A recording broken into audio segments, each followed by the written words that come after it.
নমস্কার, নিউজের প্রাইম নিউজে আপনাদের সবাইকে স্বাগত। আমি রয়েছি আপনাদের সাথে মীনাক্ষী। চোখ রাখছি খবরে। পুনর্নির্মিত ত্রিপুরেশ্বরী মন্দির প্রাঙ্গণ উদ্বোধনের আমন্ত্রণ জানিয়ে প্রধানমন্ত্রী নরেন্দ্র মোদীর সঙ্গে সাক্ষাৎ করেন মুখ্যমন্ত্রী ডাক্তার মানিক সাহা। শনিবার এই সাক্ষাৎ পর্বে রাজ্যে জাতীয় সড়ক, এইমস, আইআইটি, আইআইএম এর মতো প্রিমিয়ার ইনস্টিটিউট স্থাপনের প্রয়োজনীয়তাও তুলে ধরেন মুখ্যমন্ত্রী ডাক্তার মানিক সাহা। সবকিছু ঠিক থাকলে আগামী মার্চ মাসে উদ্বোধন হতে চলেছে পুনর্নির্মিত মাতা ত্রিপুরেশ্বরী মন্দির প্রাঙ্গণ। পুনর্নির্মিত মাতা ত্রিপুরেশ্বরী মন্দির প্রাঙ্গণ উদ্বোধনের জন্য প্রধানমন্ত্রী নরেন্দ্র মোদীকে আনুষ্ঠানিকভাবে আমন্ত্রণ জানিয়েছেন মুখ্যমন্ত্রী ডাক্তার মানিক সাহা।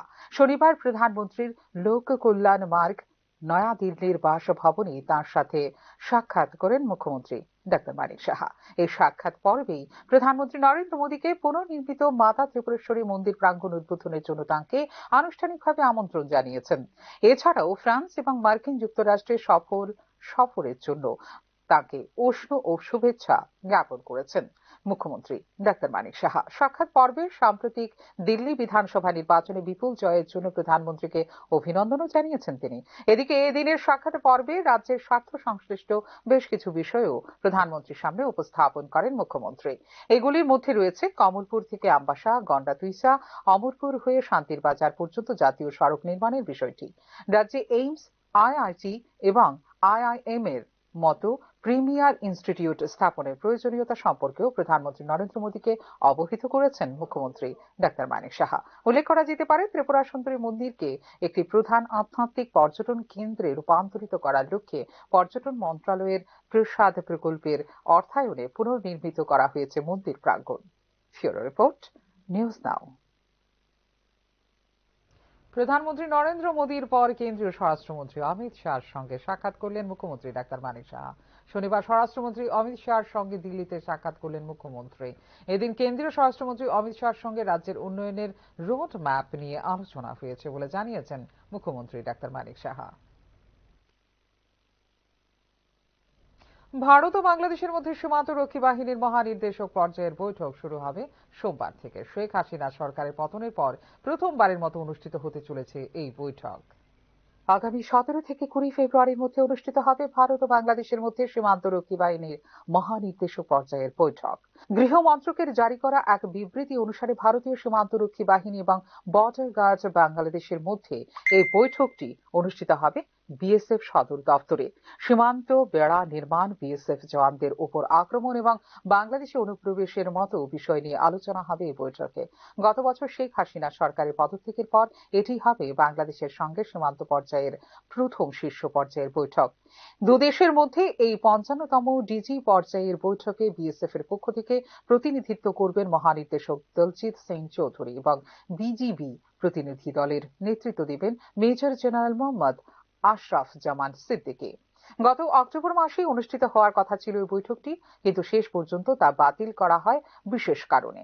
ভারত ও বাংলাদেশের মধ্যে এই বৈঠক অনুষ্ঠিত হয় প্রতি বছর দুবার। শেষবার এই বৈঠকটি অনুষ্ঠিত হয়েছিল 2024 সালের মার্চ মাসে ঢাকায়। তৎকালীন সময়ে বাংলাদেশের প্রধানমন্ত্রী ছিলেন শেখ হাসিনা। বৈঠকে বাংলাদেশ ভিত্তিক দুর্বৃত্ত বা বাংলাদেশি নাগরিকদের দ্বারা বিএসএফ সদস্য এবং ভারতীয় নাগরিকদের উপর আক্রমণ প্রতিরোধ, আন্তঃসীমান্ত অপরাধ প্রতিরোধের উপায়, বেড়া, বাংলাদেশে ভারতীয় বিদ্রোহী গোষ্ঠীগুলির বিরুদ্ধে ব্যবস্থা এবং সীমান্ত অবকাঠামো সম্পর্কিত বিষয়, সীমান্ত ব্যবস্থাপনা পরিকল্পনা কার্যকর বাস্তবায়নের জন্য যৌথ প্রচেষ্টা, পারস্পরিক আস্থা তৈরির ব্যবস্থা এবং অন্যান্য বিষয় নিয়েও হবে আলোচনা। গত ডিসেম্বর মাসে দুই প্রতিবেশী দেশ একে অপরের হাই কমিশনারদের তলব করলে এই দুই দেশের মধ্যে অবনতি ঘটে সম্পর্কের। সীমান্তে বেড়া নির্মাণ এবং বিএসএফ এর কার্যকলাপ নিয়ে কথিত অভিযোগ নিয়ে ভারতীয় হাই কমিশনারের কাছে উদ্বেগ প্রকাশ করেছিল বাংলাদেশ। এর প্রেক্ষিতে সীমান্তে কাঁটা তারের বেড়া দেওয়ার সময় অনুসরণ করা হচ্ছে সমস্ত নির্ধারিত প্রোটোকল বলে নয়াদিল্লিতে ভারপ্রাপ্ত বাংলাদেশ হাই কমিশনারের কাছে স্পষ্ট করে জানিয়েছে ভারত। উল্লেখ করা যেতে পারে, বর্তমানে মোহাম্মদ ইউনূসের নেতৃত্বে অন্তর্বর্তীকালীন সরকার রয়েছে বাংলাদেশে। এই বছরের শেষ নাগাদ বাংলাদেশে অনুষ্ঠিত হতে পারে নির্বাচন। অন্যদিকে মার্কিন যুক্তরাষ্ট্র সফরের সময় ডোনাল্ড ট্রাম্পের সামনে বাংলাদেশের বিষয়টি উত্থাপন করেছিলেন প্রধানমন্ত্রী নরেন্দ্র মোদী। এক্ষেত্রে বাংলাদেশ সম্পর্কে সিদ্ধান্ত প্রধানমন্ত্রী মোদীর ওপর ছেড়ে দিয়েছেন মার্কিন রাষ্ট্রপতি Donald Trump. Bureau report, news নাও। কয়েক শতাব্দীর সংগ্রামের ফসল লোকায়ত, একে রক্ষা করতে হবে আমাদের। শনিবার এমনটাই জানালেন ত্রিপুরা লোকায়ুক্ত বিভাস কান্তি কেলেকদার। এদিন ত্রিপুরা বার অ্যাসোসিয়েশনের হল ঘরে লোকায়ুক্ত বিভাস কান্তি কেলেকদারকে দেওয়া হয় সংবর্ধনা। এদিনের সংবর্ধনা অনুষ্ঠানে উপস্থিত ছিলেন প্রাক্তন লোকায়ুক্ত কল্যাণ নারায়ণ ভট্টাচার্য। লোকায়ুক্ত এই ব্যাপারটা কনসেপ্টটা কয়েক শতাব্দীর একটা সংগ্রামের ফসল বলতে পারি আমরা। এটা আসলে ভারতবর্ষের স্বাধীনতার পরেই সেই আন্দোলন শুরু হয়েছে। তপশিলি জাতি কল্যাণ দপ্তরের উদ্যোগে শনিবার রবীন্দ্র শতবার্ষিকী ভবনে আয়োজিত 2024 সালে ত্রিপুরা মধ্যশিক্ষা পর্ষদের মাধ্যমিক ও উচ্চ মাধ্যমিক পরীক্ষায় প্রথম থেকে দশম স্থানাধিকারী ও পশ্চিম ত্রিপুরা জেলার অন্তর্গত থেকে নবম শ্রেণী এবং মাধ্যমিক উচ্চ মাধ্যমিক পরীক্ষায় প্রথম বিভাগে উত্তীর্ণ ছাত্রছাত্রীদের মধ্যে পুরস্কার বিতরণী অনুষ্ঠান উপস্থিত ছিলেন তপশিলি জাতি কল্যাণ দপ্তরের মন্ত্রী সুধাংশু দাস। 2024 সালের মাধ্যমিক ও উচ্চ মাধ্যমিক পরীক্ষায় প্রথম 10 জন স্থানাধিকারীদের মধ্যে তপশিলি জাতিভুক্ত 3 জন করে মোট 6 জন ছাত্রছাত্রীকে ডক্টর বি.আর. আম্বেদকর স্বর্ণপদক ও মেধা পুরস্কারে সম্মানিত করা হয়। এছাড়া ষষ্ঠ থেকে অষ্টম শ্রেণী পর্যন্ত 60% নম্বর প্রাপ্ত 128 জন, নবম শ্রেণীর 174 জন এবং মাধ্যমিকে 60% নম্বর প্রাপ্ত 567 জন ছাত্রছাত্রীকে পুরস্কার সহ আর্থিক অনুদান প্রদান করা হয়। এই পুরস্কার বিতরণী অনুষ্ঠানে মোট 14,87,500 টাকা আর্থিক পুরস্কার প্রদান করা হয়েছে বলে জানিয়েছেন তপশিলি জাতি কল্যাণ দপ্তরের মন্ত্রী সুধাংশু দাস। কিভাবে মনে করুন আপনি বাইরের কোনো একটা ইনস্টিটিউশনে আপনার ছেলে বা মেয়েকে ডাক্তার বানাতে চান, ওই পার্টিকুলার কলেজ আপনাকে ধরুন 50 লাখ টাকার ফি স্ট্রাকচার দিয়েছে, কিন্তু আপনি 50 লাখ টাকা এফোর্ড করতে পারবেন না। আপনি সর্বোচ্চ জমি জমা বিক্রি করে আপনার ব্যাংক ব্যালেন্স সবকিছু খরচা করে হয়তো বা 15-20 লাখ টাকা পর্যন্ত আপনি ম্যানেজ করতে পারেন, বাকিটা আপনি করতে পারবেন না। তার মানে কি আপনার স্বপ্ন অধুরা থেকে যাচ্ছে, আপনার ছেলে বা মেয়ের যে স্বপ্ন ছিল সেটা কিন্তু ইনকমপ্লিট আছে। সেই জায়গাতে আমরা বলছি না, আপনার ছেলে বা মেয়ে যদি সেই জায়গাতে পড়তে চায়, আপনার যদি ইচ্ছে থাকে, এসসি ওয়েলফেয়ার ডিপার্টমেন্ট আপনাকে কিভাবে সাহায্য করবে। তপশিলি জাতি কল্যাণ দপ্তর থেকে রাজ্যের তপশিলি জাতিভুক্ত ছাত্রছাত্রীদের প্রি মেট্রিক ও পোস্ট মেট্রিক স্কলারশিপ প্রদানের ব্যাপারেও ঘোষণা দেন মন্ত্রী সুধাংশু দাস। ষষ্ঠ থেকে দশম শ্রেণী পর্যন্ত ছাত্রছাত্রীদের প্রি মেট্রিক ও মাধ্যমিক উত্তীর্ণদের জন্য পোস্ট ম্যাট্রিক স্কলারশিপ প্রদানের ব্যাপারেও ঘোষণা দেন তিনি। এই স্কলারশিপের জন্য সরকারি নির্দিষ্ট পোর্টালে আবেদন করতে হবে ছাত্রছাত্রীদের। রাজ্যে তপশিলিভুক্ত ছাত্রছাত্রীদের মধ্যে কলেজ পড়ুয়া বা কোনো প্রফেশনাল কোর্সে ডাক্তারি পড়ুয়া ছাত্রছাত্রীদের জন্য বছরে 4 লক্ষ টাকা করে মোট 20 লক্ষ টাকা আর্থিক সাহায্য এবং হোস্টেল খরচ বাবদ বছরে 13,500 টাকা এবং রাজ্য সরকার থেকে আরও 1 লক্ষ টাকা সাহায্য প্রদান করা হবে। এছাড়া বহিরাজ্যে বিএড পড়তে ইচ্ছুক ছাত্রছাত্রীদের জন্য বছরে হোস্টেল ফি 6,000 টাকা সহ কোর্সের জন্য মোট 1,20,000 টাকা সাহায্য প্রদান করা হবে বলে জানিয়েছেন দপ্তরের মন্ত্রী সুধাংশু দাস। আপনি যদি প্রাইভেট ইনস্টিটিউশনে ভর্তি হন, সেই ক্ষেত্রে প্রতি বছর এসসি ওয়েলফেয়ার ডিপার্টমেন্ট আপনাকে 4 লাখ টাকা করে প্রতি বছরে আপনার ফি বাবদ সাহায্য করবে। কত টাকা? 4 লাখ টাকা পার ইয়ার। এবার যদি আপনার সে ডাক্তারি পড়ার জন্য 5 বছরের কোর্স হয়, তাহলে 5 into 4 মানে 20 লাখ টাকা এসসি ওয়েলফেয়ার ডিপার্টমেন্ট কিন্তু আপনাকে প্রোভাইড করছে। বুঝতে পারলেন? 20 লাখ টাকায় কি হাত থেকে পাওয়া যায় না? এটা কি অদ্ভুত কথা। 20 লাখ টাকা আপনাকে এসসি ওয়েলফেয়ার ডিপার্টমেন্ট দেবে। In addition, one time financial assistance আমাদের স্টেট গভর্নমেন্ট থেকে আমরা আরো 1 লাখ টাকা আপনাকে ফিনান্সিয়াল অ্যাসিস্ট্যান্স দেব ওয়ান টাইম। এটা আপনি পাচ্ছেন। এইবারে যে কলেজে আপনি থেকে পড়াশোনা করবেন, নিশ্চয়ই আপনি হোস্টেলে থাকবেন, হোস্টেল ফি আছে আপনার, হোস্টেল ফি বাবদ আরো 13,500 টাকা প্রতি বছর আপনাকে আমরা হোস্টেল ফি দিচ্ছি। তার মানে প্রায় 41টি কোর্সে পড়াশোনার জন্য তপশিলি জাতিভুক্ত ছাত্রছাত্রীদের দপ্তরের পক্ষ থেকে সাহায্য প্রদান করা হবে। এছাড়া সরকারি স্কুলে পড়ুয়া হোস্টেলে থাকা ছাত্রছাত্রীদের জন্য বেশি কোচিং এর ব্যবস্থা করা হয়েছে বলে জানিয়েছেন মন্ত্রী সুধাংশু দাস। প্রধানমন্ত্রী তপশিলি জাতি কল্যাণ যোজনা প্রকল্পে রাজ্যের বিভিন্ন স্থানে নতুন হোস্টেল নির্মাণের পরিকল্পনা সহ পুরনো হোস্টেল পুনর্নির্মাণ এবং তপশিলি জাতিভুক্ত মানুষদের জন্য বিভিন্ন জনকল্যাণমূলক কাজের ব্যবস্থা করা হয়েছে। এছাড়া আদর্শ গ্রাম হিসেবে ঘোষিত রাজ্যের ৩২টি গ্রামের সার্বিক কল্যাণের জন্য বিভিন্ন ধরনের জনকল্যাণমুখী কাজ হাতে নেওয়া হয়েছে বলে জানিয়েছেন তপশিলি জাতি কল্যাণ দপ্তরের মন্ত্রী Sudhanshu Das. Bureau report, news নাও। গত ডিসেম্বর মাসে অস্ত্র আইনে একটি মামলা সিধাই থানায় নথিভুক্ত হয়েছিল এবং পুলিশি অভিযানে একজনকে গ্রেপ্তার করা হয়েছিল। এরই সূত্র ধরে শুক্রবার মোহনপুর দক্ষিণ জগৎপুর এলাকায় রাজকুমার দেবনাথের বাড়ি থেকে একটি পিস্তল সহ ম্যাগাজিন উদ্ধার করা হয়। এই ঘটনায় এখন পর্যন্ত রাজকুমার দেবনাথ সহ মোট ৩ জনকে গ্রেপ্তার করেছে পুলিশ। গত ডিসেম্বর মাসের অস্ত্র আইনের মামলার ভিত্তিতে অভিযান চালিয়ে গত ১৩ ফেব্রুয়ারি মোহনপুর থানার পুলিশ আরও ২ জনকে গ্রেপ্তার করে। মোহনপুর দক্ষিণ জগৎপুর এলাকার মনোরঞ্জন দেবনাথের ছেলে রাজকুমার দেবনাথ, মান্দায়ের শম্ভু দেববর্মার ছেলে বিশ্বজিৎ দেববর্মা এবং জগৎপুরের রঞ্জিত পালের ছেলে পলাশ পালকে গ্রেপ্তার করা হয়। ডিসেম্বর মাসে একটা আর্মস একটা কেস রেজিস্টার হয় এবং একজন অ্যারেস্ট হয়। ৬৬ number Sidhai PS case under section 25 arms act and 61 BNS. তো ওইটার সূত্র ধরে আমরা ফার্দার অ্যারেস্ট করি পরশুদিন বিকালে 2 জনকে এবং তাদের বাড়ি সার্চ করে, তখন হাতিয়ারটা পাওয়া যায়নি, ওরা লুকিয়ে রেখেছিল। তো রিমান্ডে ওদেরকে ইন্টারোগেশন করে এবং ওদের থ্রুতে চাকুরিতে ত্রিপুরায় স্থায়ী বাসিন্দার শংসাপত্রের বিজ্ঞপ্তি সংক্রান্ত আবেদনের শুনানিতে অস্বীকৃতি জানিয়েছে দেশের সর্বোচ্চ আদালত। এই ক্ষেত্রে ত্রিপুরা হাইকোর্ট কি ছুটিতে আছে বলে মন্তব্য করল দেশের সর্বোচ্চ আদালত। ত্রিপুরা সরকারি দপ্তরে চাকুরির জন্য স্থায়ী বসবাসের শংসাপত্র বাধ্যতামূলক করার বিষয়ে জারি করা বিজ্ঞপ্তি সম্পর্কিত আবেদনের শুনানি খারিজ করে দিয়েছে দেশের সর্বোচ্চ আদালত।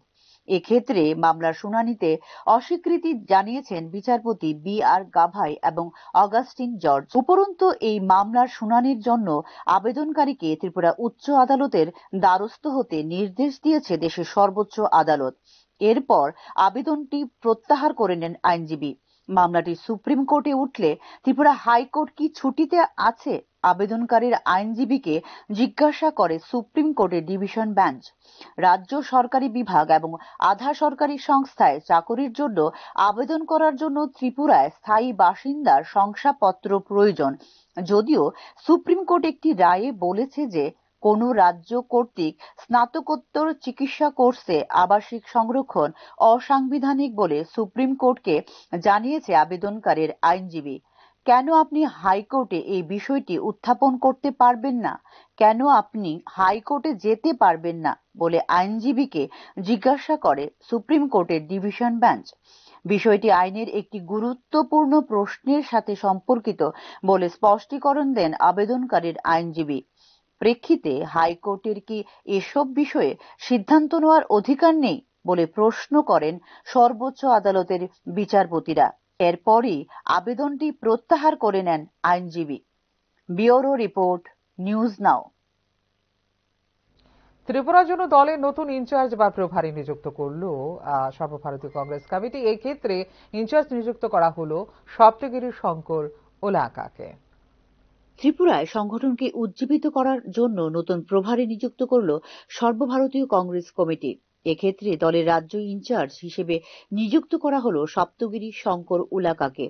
উড়িষ্যার কোরাপুটের রায়গড়ের একজন বিশিষ্ট উপজাতি রাজনীতিবিদ হিসেবে পরিচিত সাংসদ সপ্তগিরি শঙ্কর উলাকা ২০১৯ সালের সাধারণ নির্বাচনে উড়িষ্যার কোরাপুট থেকে ভারতীয় জাতীয় কংগ্রেসের সদস্য হিসেবে ১৭তম লোকসভায় নির্বাচিত হওয়ার মাধ্যমে রাজনীতিতে তাঁর প্রবেশ লক্ষণীয় ছিল বলেই মনে করেন বিশ্লেষক মহল।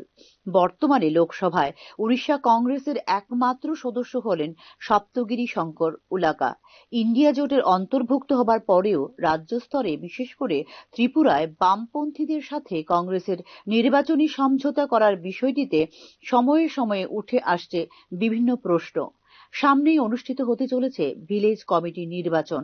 এই পরিস্থিতিতে ত্রিপুরায় দলীয় প্রভারী পরিবর্তন করে সংগঠনকে নতুন দিশা দেখাতে চাইছে সর্বভারতীয় কংগ্রেস নেতৃত্ব বলেও মনে করেন রাজনৈতিক বিশেষজ্ঞরা। উল্লেখ করা যেতে পারে ত্রিপুরার পাশাপাশি দলের মণিপুর, সিকিম এবং নাগাল্যান্ডের প্রভারীর দায়িত্ব পালন করবেন Saptagiri Sankar Ulaka. Bureau report, news now. 2025 সালের সিবিএসই বোর্ডের মাধ্যমিক পরীক্ষা শুরু হয়েছে শনিবার। এই দিনের বিষয় ছিল ইংরেজি। রাজ্যের 125টি বিদ্যাজ্যোতি স্কুলে ছাত্রছাত্রীরা পরীক্ষা দিচ্ছে। শান্তিপূর্ণভাবে রাজ্যের বিভিন্ন কেন্দ্রে অনুষ্ঠিত পরীক্ষা হয়েছে এবং আগামী 18 মার্চ পর্যন্ত চলবে সিবিএসই বোর্ডের মাধ্যমিক পরীক্ষা।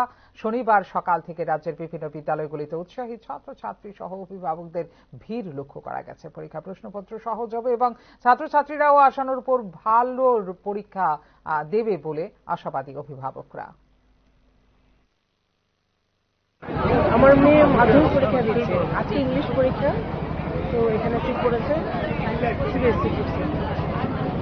কিরকম আশা করছেন এবছর পরীক্ষার? মা হিসেবে আর কি বলবো, মেয়ে যতটুকু পড়াশোনা করে তার ভিত্তিতে।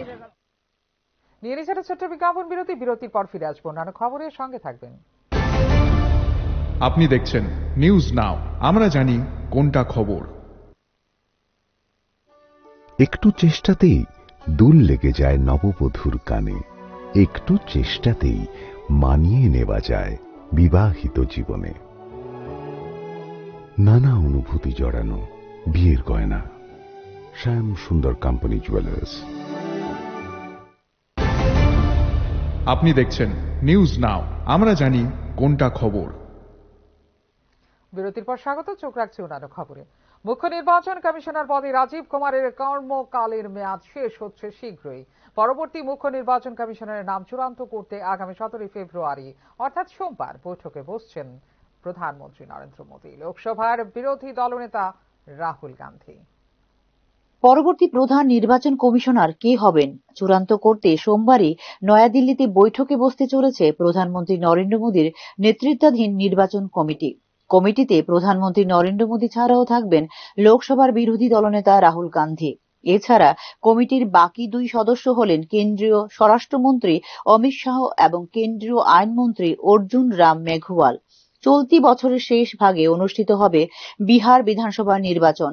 আগামী বছর রয়েছে পশ্চিমবঙ্গ এবং তামিলনাড়ুর বিধানসভা নির্বাচন। এই সকল গুরুত্বপূর্ণ নির্বাচনগুলির তদারকি করবেন নয়া প্রধান নির্বাচন কমিশনার। কাজেই সোমবারের বৈঠক অত্যন্ত তাৎপর্যপূর্ণ হতে চলেছে বলে মনে করছেন রাজনৈতিক মহল।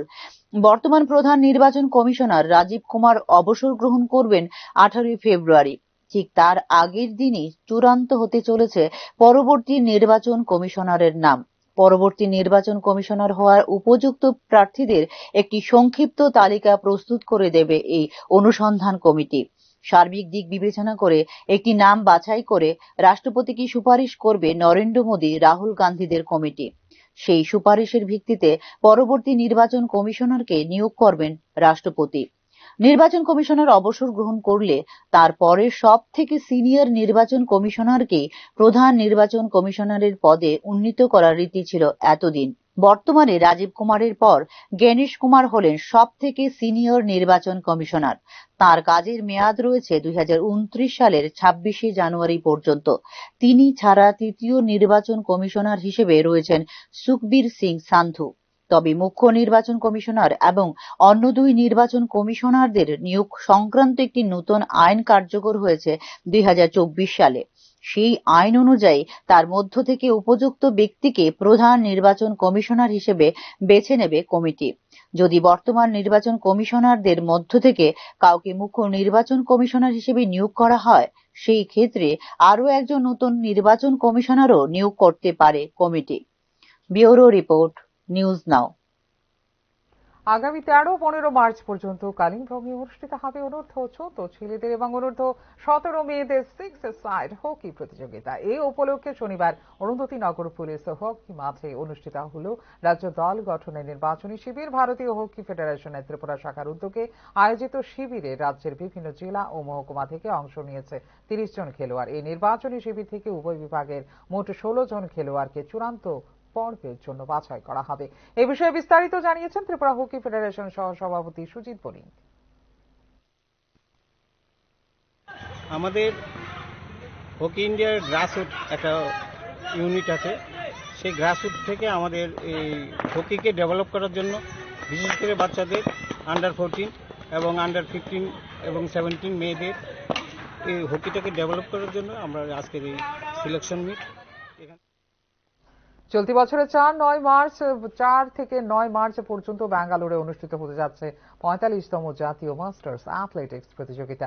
এই উপলক্ষে রাজ্যের প্রতিনিধিদের বাছাই করতে শনিবার ইন্দ্রনগরস্থিত আইটিআই মাঠে এক শিবির অনুষ্ঠিত হয়। এদিনের আয়োজিত শিবিরে পুরুষ ও মহিলা উভয় বিভাগের প্রায় 45 জন খেলোয়াড় অংশগ্রহণ করেন। অংশগ্রহণকারী খেলোয়াড়দের মধ্য থেকেই বাছাই করা প্রতিনিধিদের জাতীয় মাস্টার্স প্রতিযোগিতায় অংশগ্রহণের জন্য পাঠানো হবে বলে রাজ্য মাস্টার্স অ্যাথলেটিক্স অ্যাসোসিয়েশনের পক্ষ থেকে জানানো হয়েছে।